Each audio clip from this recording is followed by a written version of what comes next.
Doctor B R Ambedkar ಅವರು ಬರೆದ ಸಂವಿಧಾನವನ್ನ November 26ರಂದು ಅಂಗೀಕರಿಸಿದ ಅಂಗವಾಗಿ ಬಿಜೆಪಿ ಪಕ್ಷದ ವತಿಯಿಂದ ಸಮರ್ಪಣಾ ದಿನ ಹಾಗೂ ಭೀಮ ನಡಿಗೆ ಕಾರ್ಯಕ್ರಮವನ್ನ ಆಯೋಜಿಸಲಾಗಿತ್ತು.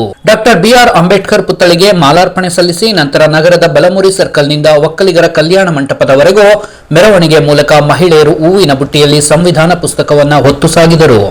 ಇದಕ್ಕೆ ಮಾಜಿ ಮುಖ್ಯಮಂತ್ರಿ ಡಿ.ವಿ. ಸದಾನಂದಗೌಡ, ಮಾಜಿ ಸಂಸದ ಮುನಿಸ್ವಾಮಿ, ಬಿಜೆಪಿ ಜಿಲ್ಲಾಧ್ಯಕ್ಷ ಸಿಕಲ್ ರಾಮಚಂದ್ರೇಗೌಡ, ಬಿಜೆಪಿ ಮುಖಂಡರು ಹಾಗೂ ಕಾರ್ಯಕರ್ತರು ಸಾಥ್ ನೀಡಿದರು. ಮಾಜಿ ಸಂಸದ ಮುನಿಸ್ವಾಮಿ ಮೆರವಣಿಗೆಯ ಉದ್ದಕ್ಕೂ ತಮಟೆ ಬಾರಿಸುತ್ತಾ ಬಂದಿದ್ದು ಎಲ್ಲರ ಗಮನ ಸೆಳೆದಿತ್ತು. ಸಂವಿಧಾನ ಶಿಲ್ಪಿ ಡಾಕ್ಟರ್ ಬಾಬಾ ಸಾಹೇಬ್ ಅಂಬೇಡ್ಕರ್ ಅವರಿಗೆ ಚಿರಾಯುವಾಗಲಿ, ಚಿರಾಯುವಾಗಲಿ.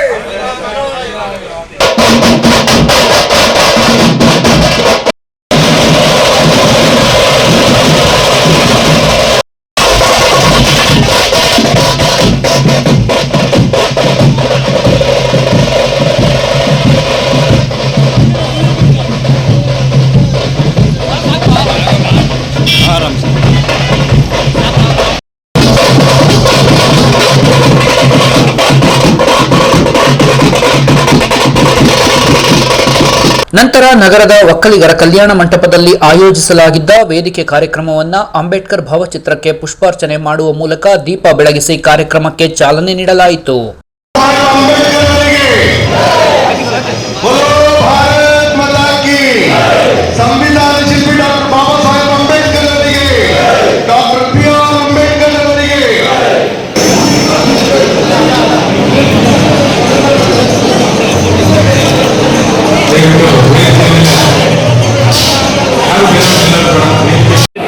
ತಾರೀಕು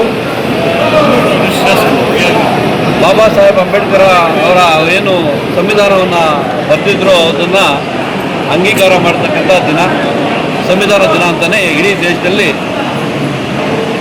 ಒಗ್ಗಟ್ಟಿಂದ ಎಲ್ಲ ಪಕ್ಷಗಳಿಂದ ಪಕ್ಷಾತೀತವಾಗಿ ಮಾಡ್ತಾ ಇರ್ತಕ್ಕಂಥ ಕಾರ್ಯಕ್ರಮ. ಇವತ್ತು ನಮ್ಮ ಚಿಕ್ಕಬಳ್ಳಾಪುರ ಜಿಲ್ಲೆಯ BJP ವತಿಯಿಂದ ಎಲ್ಲ ಮಂಡಲಗಳಿಂದ ಸಾಕಷ್ಟು ಕಾರ್ಯಕರ್ತರು, ಮುಖಂಡರು ಹಾಜರಾಗಿ ಇವತ್ತು ಮಾಜಿ ಮುಖ್ಯಮಂತ್ರಿಗಳಾದ ಸದಾನಂದಗೌಡಜಿ ಅವ್ರ ಜೊತೆಗೆ ಮಾಜಿ ಸಂಸದ ಮುನಿಸ್ವಾಮಿಯವರು, ನಮ್ಮ ಜಿಲ್ಲೆಯಲ್ಲಿರ್ತಕ್ಕಂಥ ಎಲ್ಲ ಪದಾಧಿಕಾರಿಗಳು ಸಾಕಷ್ಟು ಜನ ಇವತ್ತು ಪಾಲ್ಗೊಂಡಿದ್ದಾರೆ. ಈ ಒಂದು ಕಾರ್ಯಕ್ರಮ ಕಾಂಗ್ರೆಸ್ ಸರ್ಕಾರ 50-60 ವರ್ಷಗಳ ರಾಷ್ಟ್ರದಲ್ಲಿ ಸಂವಿಧಾನ ಬಾಬಾ ಸಾಹೇಬ್ ಅಂಬೇಡ್ಕರ್ ಹೆಸರು ಹೇಳಿಕೊಂಡು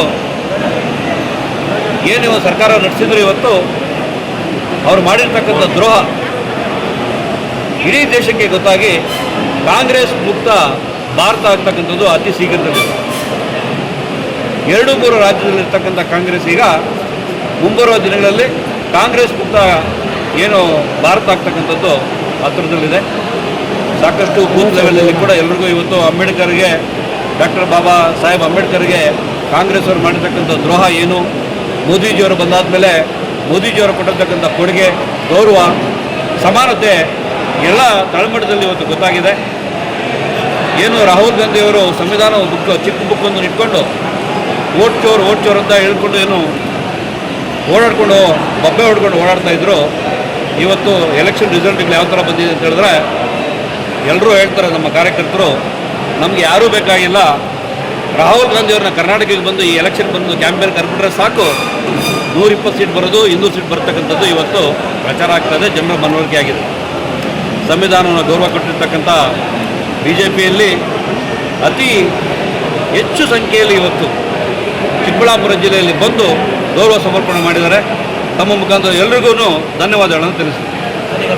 ಭಾರತೀಯ ಜನತಾ ಪಕ್ಷದ ವತಿಯಿಂದ ಇವತ್ತು ಚಿಕ್ಕಬಳ್ಳಾಪುರ ಜಿಲ್ಲೆಯಲ್ಲಿ ವಿಶೇಷವಾಗಿ ಸಂವಿಧಾನ ಸಮರ್ಪಣಾ ದಿನ ಇವತ್ತು ಅದ್ದೂರಿಯಿಂದ ಮಾಡ್ತಾಯಿದ್ದೇವೆ. ಡಾಕ್ಟರ್ ಬಾಬಾ ಸಾಹೇಬ್ ಅಂಬೇಡ್ಕರ್ ಅವರ ಒಂದು ಗೌರವ ತರುವಂಥ ಒಂದು ಸಂವಿಧಾನವನ್ನು ಇವತ್ತು ನಮ್ಮೆಲ್ಲ ಭಾರತೀಯ ಜನತಾ ಪಕ್ಷದ ಮುಖಂಡರುಗಳು, ಮಾಜಿ ಮುಖ್ಯಮಂತ್ರಿಗಳು, ಕೇಂದ್ರ ಮಾಜಿ ಸಚಿವರಾದಂಥ ಸದಾನಂದಗೌಡರು, ಮತ್ತು ನಮ್ಮ ಜಿಲ್ಲಾಧ್ಯಕ್ಷರಾದ ರಾಮಚಂದ್ರೇಗೌಡರು, ಮತ್ತು ಸಂಸದರಾದಂಥ ಮಾಜಿ ಸಂಸದರಾದಂಥ ಮುನಿಸ್ವಾಮಿ ಅವರು, ಅನೇಕ ನಮ್ಮ ನಾಯಕರುಗಳು, ಗೋಪಿ ಅವರು ಇರ್ಬೋದು, ಅನೇಕರು ಈ ಒಂದು ಕಾರ್ಯಕ್ರಮನ ಯಶಸ್ವಿಯಾಗಿ ಮಾಡಿದ್ದೀವಿ. ವಿಶೇಷವಾಗಿ ಎಲ್ಲ ನಮ್ಮ ಅಂಬೇಡ್ಕರ್ ಅನುಯಾಯಿಗಳಿಗೆ ಮತ್ತು ಭಾರತೀಯ ಜನತಾ ಪಕ್ಷದ ಕಾರ್ಯಕರ್ತರು ಇವತ್ತು ತುಂಬ ವಿಜೃಂಭಣೆಯಿಂದ ಈ ಕಾರ್ಯಕ್ರಮ ಮಾಡಿ ಇವತ್ತು ಕಾಂಗ್ರೆಸ್ಸು ಯಾವ ರೀತಿ ಅಂಬೇಡ್ಕರ್ ಅವ್ರನ್ನ ಏನು ನಾವು ನಮ್ಮದೇ ಅಂಬೇಡ್ಕರು ಇನ್ಯಾರ್ದು ಅಲ್ಲ ನಮ್ಮದೇ ಅಂಬೇಡ್ಕರ್ ಅಂತ ಏನು ವಾದ ಮಾಡ್ತಾರೆ, ಅವ್ರು ಯಾವುದೇ ರೀತಿ ಗೌರವನ ಕೊಡ್ತಾ ಇಲ್ಲ. ನಿಮಗೆಲ್ಲ ಗೊತ್ತಿರ್ತಕ್ಕಂಥ ವಿಚಾರ. ಯಾಕೆಂದರೆ ಇವತ್ತು ದೇಶದಲ್ಲಿ ಸನ್ಮಾನ್ಯ ನರೇಂದ್ರ ಮೋದಿಜಿಯವರು ಅಂಬೇಡ್ಕರ್ ಅವರಿಗೆ ಯಾವ ರೀತಿ ಗೌರವ ಕೊಡಬೇಕು, ಅವ್ರಿಗೇನು ವಿಶ್ವಾದ್ಯಂತ ಯಾವ ರೀತಿ ಮನ್ನಣೆ ಸಿಗಬೇಕು ಅನ್ನೋದನ್ನು ಇವತ್ತು ತೋರಿಸಿದ್ದಾರೆ.